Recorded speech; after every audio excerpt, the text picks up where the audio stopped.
So your guarantor as a tenant has now signed the application form, or the AST, as has the manager. And the manager has now been prompted to set the move-in monies amount, which they calculate, and then they provide you with what that amount is, as well as a payment reference as well.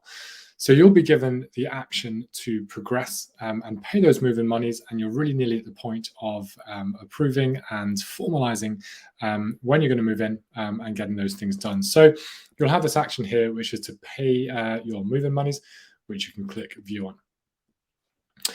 Those have been set up for you as follows. You're given the details, you're given the account instructions, the ones that you need to use to make the payment, and you're going to click the Mark as Paid button.